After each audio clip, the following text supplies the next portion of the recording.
इतना कोई बड़ा इशू नहीं है कि उसे आप क्लियर नहीं कर सकते। बोर्ड का पेपर बहुत आसान आता है, बहुत इजी वे में आता है। ऐसा कोई वो नहीं आता इसमें कि जो आपने कभी जिंदगी में देखा ही नहीं होगा, अब तो बोर्ड के पेपर में वो चीज आ जाएगी।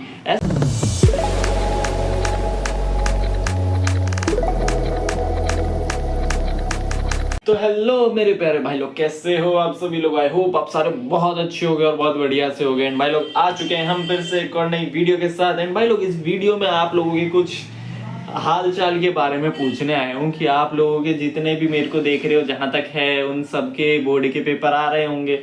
एंड अगर आप लोगों के बोर्ड के पेपर आने वाले हैं तो तैयारी कैसी चल रही है मेरे भाई। अभी सभी बच्चों के बोर्ड के पेपर आने वाले हैं। 10 मतलब सबके नहीं, 10th और 12th के बच्चों के बोर्ड के पेपर आने वाले हैं। इस टाइम पे ना बच्चे भी ना ऐसे हो जाते हैं कि भाई भाई भाई मेरे पेपर आने वाले हैं, अब तो दुनिया उलट पुलट हो जाएगी, मुझे तो कुछ आता ही नहीं। कुछ को लगेगा मैंने सब पढ़ लिया है, कुछ को लग रहा होगा मुझे कुछ नहीं पढ़ा है, और कुछ ऐसे होंगे जो बिना कुछ पढ़े भी सोच रहे होंगे पेपर ही तो है, निकल जाएगा। भाई इन्हीं तीनों में से कोई एक आप भी हो गए। एंड आप किस में हो वो तो मुझे आप कमेंट में बता देना। लेकिन आप लोगों की पेपर की तैयारी कैसी चल रही है, अभी मैं इसके बारे में बात करने आया हूँ। तो भाई लोग जैसे कि आप सभी को पता है, एक दो दिन में अब बोर्ड के पेपर शुरू होने वाले हैं। एंड बोर्ड के पेपर शुरू होते ही ना हमारे देश का एकदम माहौल सा चेंज हो जाता है। सब जगह ऐसी हाइप बन जाती है कि बोर्ड के पेपर चल रहे हैं, बच्चों को तैयारी करनी चाहिए, बच्चों को ये करना चाहिए, इसके बाद पता नहीं क्या करेंगे, उसके बाद पता नहीं क्या करेंगे। बोर्ड एक ऐसी चीज है ना कि इसके बाद हमारे दोनों टाइम पे फ्यूचर डिसाइड हो रहे होते हैं। 10th का बोर्ड का पेपर होता है तो हमारी स्ट्रीम चॉइस का टाइम आ जाता है कि साइंस लोगे, कॉमर्स लोगे, आर्ट्स लोगे।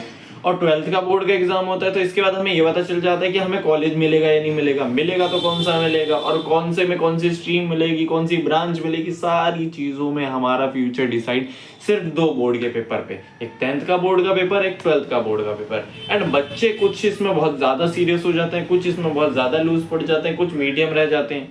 हर किसी का अलग अलग हाल होता है एंड हर किसी को फिर अलग अलग टाइप से सर्वाइव करना पड़ता है। लेकिन भाई लोग एक चीज जो सबसे अच्छी मुझे अभी लगती है ना, कि बोर्ड के पेपर का सारा सिस्टम हटा दिया है इन्होंने, जो है कॉम्पिटिटिव एग्जाम। पहले क्या हो रहा था, बच्चा स्कूल में पढ़ रहा है, बोर्ड के एग्जाम दे रहा है, बोर्ड के एग्जाम देता था और उसके बाद उसे बोर्ड के एग्जाम में जो भी नंबर आते थे उसके अकॉर्डिंग डायरेक्ट ये वो मतलब जो कॉम्पिटिटिव एग्जाम मतलब डायरेक्ट कॉलेज मिल जाता था। अब बच्चे का मान लो बोर्ड के पेपर में कोई तबीयत खराब होगी, कुछ हो गया या कुछ भी होता था तो वहां उसके ना नंबर की वजह से कुछ इशू आ जाता था कि अच्छा कॉलेज नहीं। लेकिन कॉम्पिटिटिव एग्जाम एक ऐसी चीज है ना कि डायरेक्ट बच्चों को एक अप्रोच, एक अपॉर्चुनिटी मिल जाती है जिसमें उसके पास कम चांसेस होते हैं कि किसी चीज की वजह से उसका पेपर खराब जाए, अनटिल अनलेस वो टाइम से ना पहुंचे या फिर कोई बहुत ही मेजर चेंज ना हो। क्योंकि ये कॉम्पिटिटिव एग्जाम सारे एमसीक्यू बेस्ड होते हैं। पहली बात तो बच्चे इसे रट के आंसर नहीं दे पाता, सब बच्चों को आंसर समझने ही पड़ेंगे। और उसके बाद जब बच्चा समझ के आंसर देता है ना तो उसकी लर्निंग स्किल, उसकी सारी चीजें समझ में आ जाती हैं। फिर बच्चा जब अच्छे अपनी रैंक के अकॉर्डिंग अच्छे कॉलेज में जाता है तो उसे अच्छा एनवायरनमेंट मिलता है, उसे साथ के ऐसे मिलते हैं जो सारे उसके जैसे ही हैं, और अच्छी खासी जगह पे जब वो जाता है ना तो उसे उतने ही अच्छा रिजल्ट भी मिलता है। लेकिन अगर बच्चे का बोर्ड के पेपर के अकॉर्डिंग मैं देखूं तो बोर्ड में क्या होता है, बच्चे का इसी दिन तबीयत खराब हुई, ये हुआ वो हुआ, अब बच्चा एक भी पेपर नहीं दे, कई बार एक पेपर सही नहीं दे पा रहा, कई बार दो चार पेपर भी सही नहीं दे पा रहा। अब वो जो रिजल्ट खराब होता था, डायरेक्ट कॉलेज नहीं मिल पाता था और कोई ऑप्शन नहीं होता था। कॉम्पिटिटिव एग्जाम में क्या अलग अलग ऑप्शन है। अब 12th का रिजल्ट वैसे भी कहीं मैटर नहीं कर रहा, हर कोई अपना अपना कॉम्पिटिटिव एग्जाम लेता है तो वहां उसको मिल जाती है सीट। तो 12th के बोर्ड के लिए कोई इतनी हाइप बननी नहीं लगती मुझे, अब तो नहीं लगती कि इतनी हाइप बननी चाहिए। हाँ वो थोड़ा क्राइटेरिया का इशू है कि जैसे जेई में इशू है 75% चाहिए ही चाहिए, नीट में भी शायद कुछ 75% का ही क्राइटेरिया है। अलग अलग पेपर में मतलब ये होता है कि इतना परसेंट नंबर चाहिए, लेकिन आप लोग उतना मैनेज कर सकते हो कि इतना तो चल जाएगा। अगर कोई बच्चा जेई की तैयारी करने जा रहा है, यानी कि वो अच्छे खासी इंजीनियरिंग कॉलेज की तैयारी करने जा रहा है, तो इतना तो सबको पता है कि वो बोर्ड के पेपर में 60 से 75% के बीच में नंबर ला सकता है। लेकिन अगर बच्चे के इतने भी नंबर नहीं आ रहे हैं तो वो कैसे जेई का पेपर या तैयारी करेगा। ये हो सकता है कि उस टाइम उसके उतने अच्छे नंबर ना आए हो, बाद में वो थोड़ा सीरियस हो गया हो नंबर को देख के। लेकिन हर चीज की अलग अलग कंडीशन।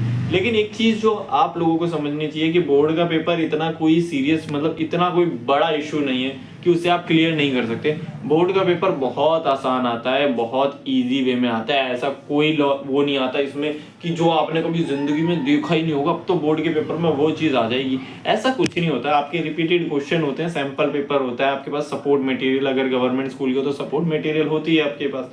आपके पास सैंपल पेपर है, support material, last year questions होते ही हैं, सारे क्वेश्चन रिपीट में आते हैं। कभी भी आपने देखा कि बोर्ड के पेपर में अलग कोई अनोखा क्वेश्चन पूछ लो, वही रिपीट में लिमिटेड क्वेश्चन है, सिलेबस लिमिटेड है, तो आपको कोई ज्यादा तो कंफ्यूज करेंगे नहीं। डायरेक्ट क्वेश्चन पूछेंगे, इनडायरेक्ट क्वेश्चन पूछेंगे। इनडायरेक्ट क्वेश्चन पूछें तो बस जो टॉपिक से रिलेटेड समझ में आता है वो लिख दो। डायरेक्ट क्वेश्चन पूछते तो फिर तो आप कर ही दोगे। नहीं भी समझ में आता है तो जो आता है भाई वो लिख दो। बोर्ड के पेपर में तुम्हारे लिखने के नंबर होते हैं, अगर तुम लिखोगे तो नंबर मिलेंगे ही मिलेंगे, गारंटेड। आधा मिले, एक मिले, कुछ भी मिले, मैं कह रहा हूँ नंबर मिलेंगे। तो वो ज्यादा इंपॉर्टेंट है कि नंबर मिले। पेपर खाली मत छोड़ो, पेपर में कुछ भी लिखो आपको नंबर मिल जाते हैं। और अच्छे से पेपर करो, किसी चीज से स्ट्रेस होने की जरूरत नहीं है, ये जाएगी और आगे बहुत सारी अपॉर्चुनिटीज आ जाती है। दुनिया भर के एग्जाम है, अगर इस फील्ड में करना है नहीं, अपना और कुछ करो, जो भी चीज आपको अच्छी लगती है उसमें करो। बाकी इतना ही कहना था मुझे।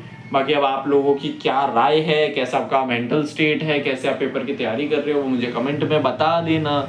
और वीडियो अच्छी लगी है तो लाइक कर लेना, चैनल पे नहीं हो तो सब्सक्राइब कर लेना। मिलते हैं आपसे अगली वीडियो में, तब तक टाटा बाय बाय, सायोनारा।